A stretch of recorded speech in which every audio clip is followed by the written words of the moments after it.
आता राज्यसभेच्या अंतिम निर्णयासाठी अनेक बैठकांचं सत्र सुरू झालंय आणि त्यासाठी राष्ट्रवादीचे नेते आता वर्षभर गेले होते असंही कळतंय। या ठिकाणी या जागेवर भुजबळांची वर्णी लागू शकते का असाही प्रश्न उपस्थित होतोय।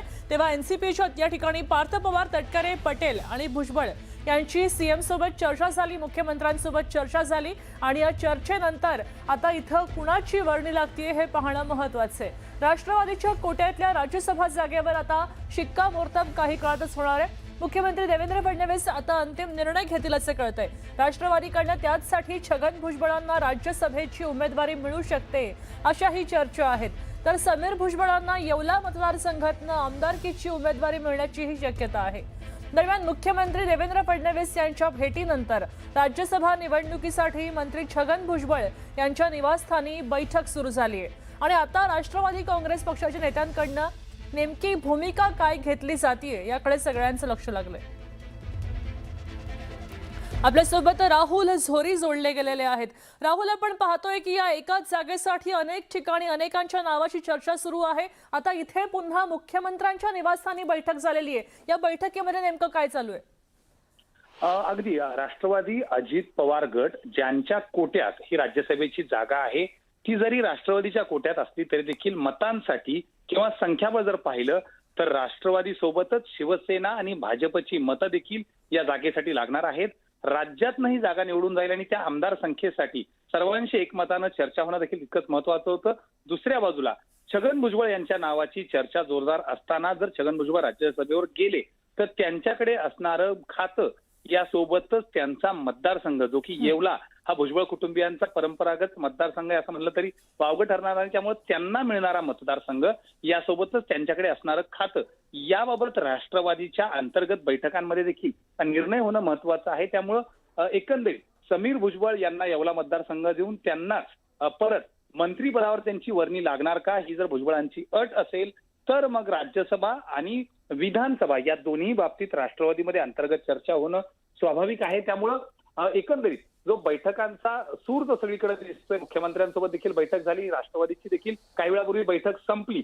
आता एकंदरीत बघितलं तर अंतिम निर्णय खरं तर 2च दिवस बाकी आहेत। अगदी विधान परिषदेप्रमाणेच राज्यसभेला देखील शेवटच्या मिनिटापर्यंत प्रत्येक पक्षाकडे उमेदवार फायनल होऊ शकतोय की नाही असंच चित्र राज्यसभेला देखील दिसतंय आणि त्यामुळं आज दिवसभरात झालेल्या बैठका आणि त्यानंतर आता नेमकं निर्णय काय होतोय आणि रात्रीपर्यंत हा उमेदवार जाहीर होतोय का हे देखील पाहणं महत्त्वाचं ठरणार आहे।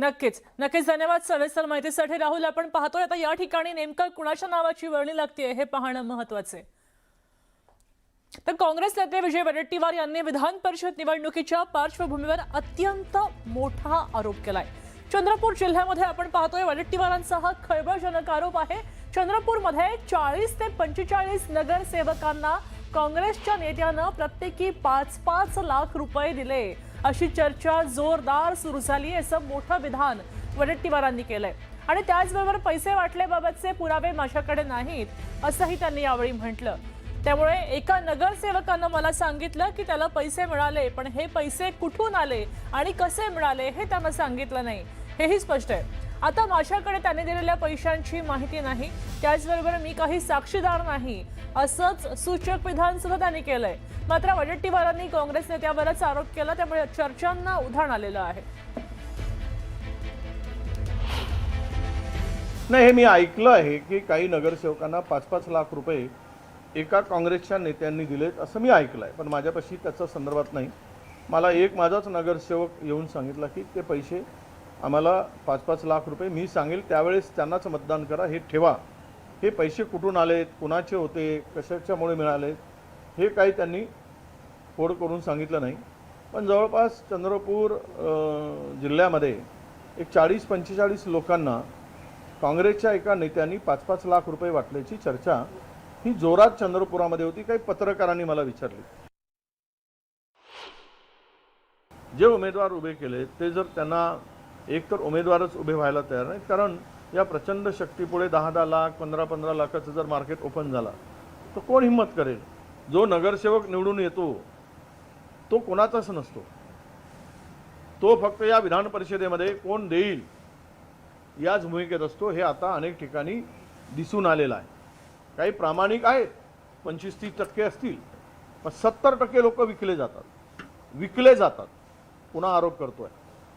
30% इमानदार आणि 70% बेईमान असतात पैशासाठी. आणि पैसे सहज किती मिळावे? 5 लाख, 10 लाख, 15 लाख. अरे काय धंदा करून ठेवलाय राजकारणाचा? याचा विचार कोणी मानणार आहे की नाही? आम्हालाच प्रश्न विचारणार, हे पैसे आले कुठून? दरम्यान संपूर्ण काँग्रेस पक्षच बिकाऊ आहे का असाही प्रश्न उपस्थित केला आहे. असा प्रश्न विचारलाय वडेट्टीवारांना परिणय फुकेंनी. वडेट्टीवार आरोप करतात, मग त्यांनी किती पैसे घेतले असाही सवाल आता फुकेंनी विचारलेला आहे.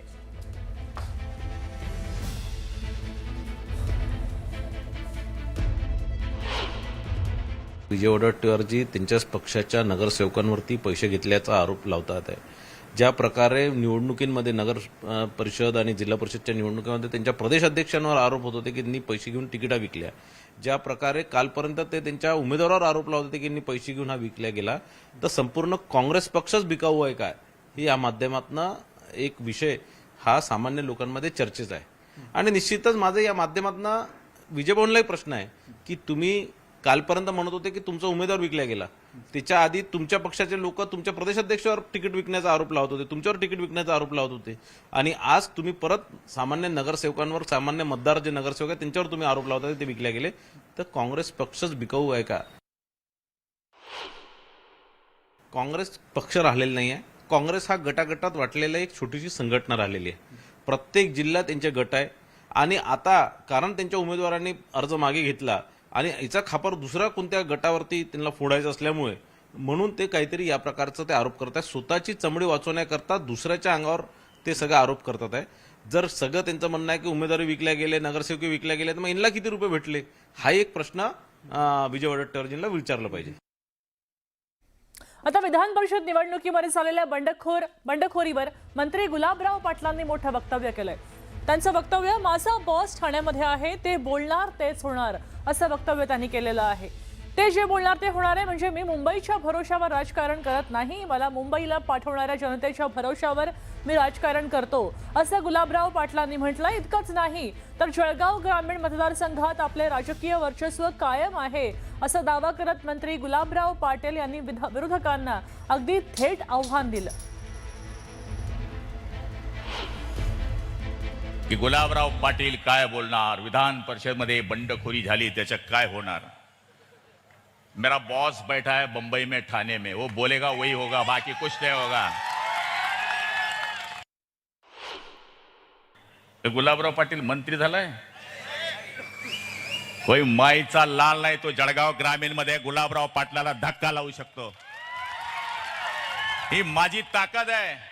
मी तुमच्या भरोशावर राजकारण करतो, मुंबईच्या भरोशावर नाही करत. कारण की मुंबईला पाठवणारी जनता माझी इथं समोर बसलेली आणि मी तिच्या भरोशावर राजकारण करतो. आता ही जळगाव विधान परिषद निवडणूक, या पार्श्वभूमीवर महायुतीमध्ये पुन्हा बंडखोरीचा मुद्दा चर्चेत आलेला आहे. अब्दुल सत्तारांच्या आधी माझा बळी असं वक्तव्य केलं गेलेलं आहे. भाजपकडनं होत असलेल्या बंडखोरीवर शिवसेना शिंदे गटाचे आमदार किशोर पाटील यांनी नाराजी व्यक्त केली आहे. त्यांनी जसं म्हटलंय अशा शब्दात त्यांनी आपली खंत व्यक्त केली. मात्र विधानसभा निवडणुकीच्या वेळी बंडखोरीच्या मुद्द्यावर पक्षाच्या वरिष्ठ नेत्यांशी आधीच चर्चा झाली असली तरी त्यानंतर सुद्धा वारंवार बंडखोरी होत असेल तर संबंधितांना पक्षानं समज द्यावी, अशी अपेक्षा खासदार श्रीकांत शिंदेंनी व्यक्त केली आहे. पेक्षाही पहिला बळी हा किशोरप्पाचा आहे. पण आता इलेक्शनचा पिरियड आहे. या 18 तारखेला आमच्या विधान परिषदेचं इलेक्शन आहे, त्याच्यामुळे मी त्या विषयावर बोलणार नाही. पण आपल्याला सगळ्यांना माहिती आहे की गेल्या 10-15 वर्षापासून भारतीय जनता पक्षाने सातत्याने माझ्या विरोधात अपक्ष उमेदवार दिलेला आहे, तोही पक्षाचा पदाधिकाऱ्याला दिलेला आहे, त्याला सगळ्या प्रकारची रसद पुरवली गेलेली आहे. असं असताना त्याचं डिमोशन करण्यापेक्षा त्यांना प्रमोशन देण्यामध्ये भारतीय जनता पक्ष यांनी तयारी दाखवलेली आहे. त्याच्यामुळे मी आता पुन्हा अब्दुल सत्तार साहेब काय बोलले, पुन्हा ह्या इलेक्शन मध्ये आम्ही काहीतरी गदारोळ करायचा का, त्याच्यामुळे मी त्या विषयावर सध्या बोलू इच्छितो. पक्ष जो आहे तो या ठिकाणी आपली ताकद जी आहे ती वाढवण्याचं काम प्रत्येकजण करत असतो.